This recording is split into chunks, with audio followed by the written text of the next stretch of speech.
அனுதின ஜெபத்துக்கு நேராய் பிரியமானவர்களே, உங்களை அன்போடு கூட அழைக்கிறோம். இந்த நாளிலும் செப்பனியாவின் புத்தகம் 14 முதல் 17 வரைக்குள்ள வசனத்தின் அடிப்படையிலே நாம் ஜெபிக்கலாம். மகா இரக்கமும் கிருபையும் உள்ள எங்கள் அன்பின் பிதாவே, சீயோன் குமாரத்தியை ஆண்டவரே நீர் கெம்பீரித்து பாடும்படியாகவும் ஆர்ப்பரிக்கும்படியாகவும் மகிழ்ந்து களி கூறும்படியாகவும் ஆண்டவரே நீர் அனுகிரகம் செய்கிற உம்முடைய நல்ல தயவுக்காய் நன்றியோடு கூட ஸ்தோத்திரிக்கிறோம்.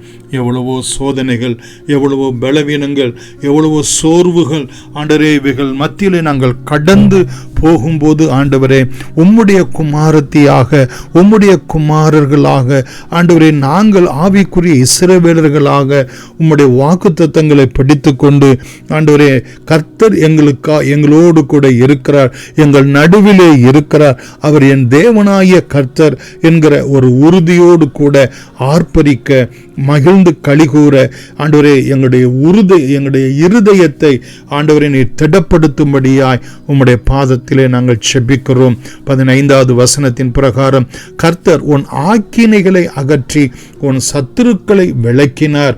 இஸ்ரவேலின் ராஜாவாகிய கர்த்தர் உன் நடுவில் இருக்கிறார், இனி தீங்கை காணாதிருப்பாய் என்ற வார்த்தையின்படியே ஆண்டவரே தகப்பனே எல்லா தீங்குக்கும் எங்களை விலக்கி பாதுகாக்கும்படியாய் நாங்கள் செபிக்கிறோம். தீங்கு எங்களை அணுகாதபடிக்கு காத்துக்கொள்ளும்படியாய் செபிக்கிறோம்.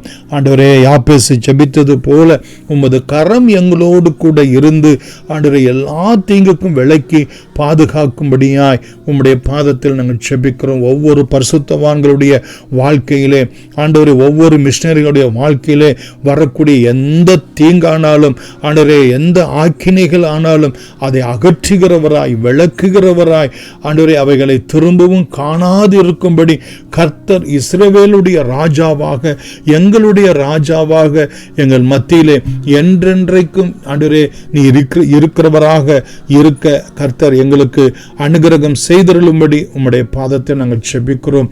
16வது வசனத்திலே பயப்படாதே, உன் கைகளை தளர விடாதே என்கிற வார்த்தையின்படியே சுவாமி ஜெபத்திலே நாங்கள் சோர்ந்து போகக்கூடாது, விசுவாசத்திலே நாங்கள் சோர்ந்து போகக்கூடாது. உம்மை உறுதியாய் பற்றி கொள்ளுகிறதிலே நம்பிக்கையிலே நாங்கள் சோர்ந்து விடாதபடிக்கு எங்கள் கைகளை பரிசுத்தமான கைகளை ஆண்டவரே வானத்துக்கு நேராக உயர்த்தி கர்த்தர் பார்த்து கொள்வீர், கர்த்தர் நடத்துவீர், கர்த்தர் கைவிட மாட்டீர். ஆண்டவரே எங்களுடைய பிள்ளைகளுக்கு அடுத்த காரியங்கள், எதிர்காலத்துக்கு அடுத்த காரியங்கள், வேலைக்கு அடுத்த காரியங்கள் எதுவாக இருந்தாலும் ஆண்டவரே எங்களை தேடி வந்து ஆசீர்வதிக்க கர்த்தர் நீர் உண்மை உள்ளவராய் இருக்கிறீர் என்று நாங்கள் விசுவாசிக்கிறோம். நாங்கள் எவற்றுக்காக பிரயாசப்படுகிறோமோ, எவைகளை நாங்கள் வாஞ்சிக்கிறோமோ, கர்த்தர் எங்களுக்காக யாவற்றையும் செய்து முடிக்க நீர் வல்லவராய் இருக்கிறீர் என்கிறதான அந்த விசுவாசம் எல்லா பயத்துக்கும் எல்லா சோர்வுக்கும் பலவீனத்துக்கும் எங்களை நீங்களாக்கி ரட்சிக்கும்படியாய் செபிக்கிறோம். வியாதிகள், விக்கனங்கள், நாளைய குறித்ததான எதிர்பார்ப்புகள் ஆண்டவரே தகப்பனே எங்களுடைய அன்றாட தேவைகள், கடன் பாரங்கள் எல்லாவற்றிலும் இருந்து ஆண்டவரே ஒரு பூரண விடுதலையை ஆண்டவரே நீர் மகிமையாய் ரட்சித்து ஆண்டவரே தகப்பனே எங்களை சந்தோஷமாய் மகிழச் செய்து எங்கள் பேரில் நீர் களி கூர்ந்து கெம்பீரிக்க உம்முடைய கரத்திலே எங்களை தாழ்த்தி ஒப்பு கொடுக்கிறோம் சுவாமி. ஆண்டவரே உம்முடைய அன்பின் நிமித்தம் நீர் எங்கள் மத்தியிலே அமர்ந்திருக்கிறவராய், எங்கள் நடுவில் இருக்கிறவராய், வல்லமை உள்ளவராய் விளங்குகிற தயவுக்காய் ஸ்தோத்திரம். எல்லா துதி கனம் மகிமை உமக்கே செலுத்துகிறோம். இயேசுவின் நாமத்தில் நன்றியோடு கூட வேண்டுகிறோம் எங்கள் ஜீவனும் இரக்கமும் உள்ள அன்பின் பிதாவே, ஆமேன். God bless you.